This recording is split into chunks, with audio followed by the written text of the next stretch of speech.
Hi, I'm Gabriel, and this is Learning English Path. And in this lesson, I'm going to teach you green idioms in the English language.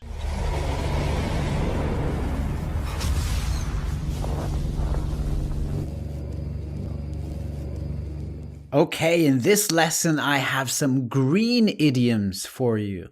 So what I mean is some idioms in the English language that have the word green in them. All right, so let's get started.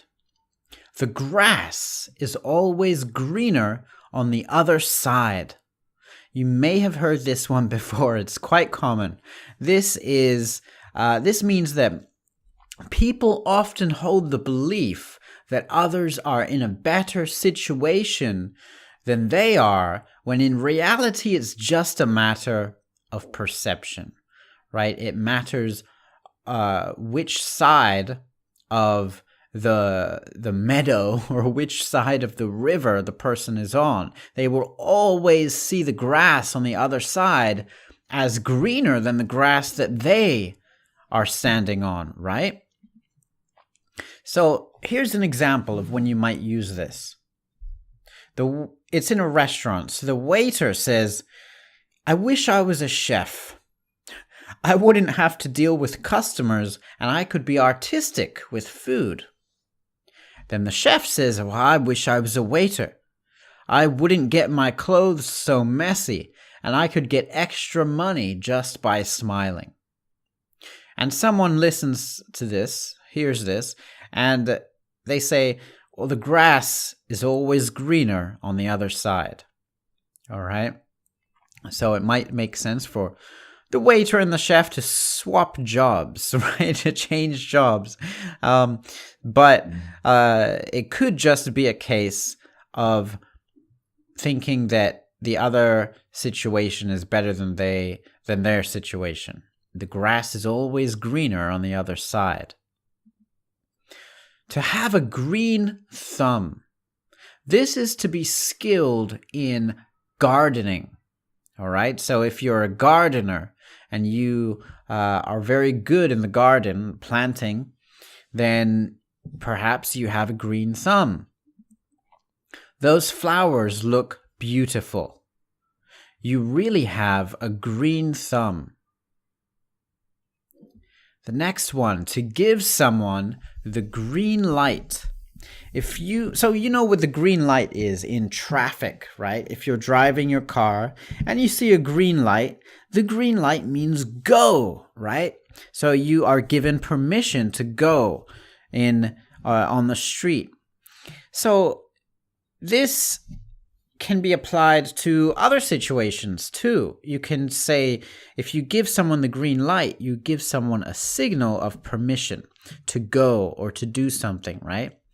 For example, we got the green light to proceed with the deal in business, right? I remember when I was a teenager, and I really liked a girl. And I wanted to ask her out. And I got my friend to ask her friend if she would be interested in going out with me, because I didn't want to be embarrassed by asking someone out and getting rejected, right? So I got him to ask her friend if she would be interested.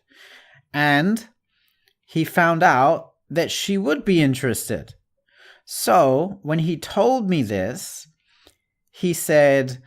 all he said was green light. And I knew what that meant.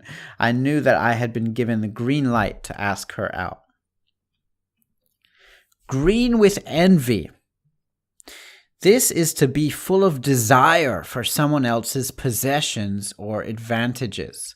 Right, envy is to be is to be jealous, but jealous is a worse kind of adjective than envy. Envy, you can still kind of be it's more respectable, it's more respectable to be envious than it is to be jealous. To be jealous is to be a little bit bitter, right? But if you're green with envy, this isn't good. It means too envious. So your older sister is green with envy that you got a cell phone before her. Similarly, the green-eyed monster. Okay, if you are a green-eyed monster, it means you're extremely jealous. This is even worse than being green with envy. So as I said before, if you are envious, it's a little bit more respectable. But if you're a green-eyed monster, this means you are extremely jealous and bitter, okay? And you might even go out of your way to do something bad to the person you're jealous of. That's why they say monster. So, don't tell him that I'm dating his ex-girlfriend. He'll turn into a green-eyed monster. Green as grass. Okay, this is a simile, right? That means very inexperienced. So if you are very new in a job, you are green as grass. If you are new in a new hobby, right? If you just start doing karate, maybe, and then they put you up against someone who's experienced, you might say, well, that the one who hasn't been doing it very long is as green as grass. We can't give this case to the new lawyer. He's green as grass and he'll lose. All right, I hope you enjoyed some of those green idioms. If I missed out some that you know of, let me know in the comments. And also let me know which one from this lesson is your favorite. And if you still haven't got your 101 Songs to Learn English, it's a free PDF. I'll email it to you. It's 125 pages. And when you get that, I'll also email you 5 words of the week every single week for you to continue your study of the English language. And please don't forget to subscribe to this channel if you haven't already, because I release 3 videos each week. All right, keep learning, my friends, and keep going.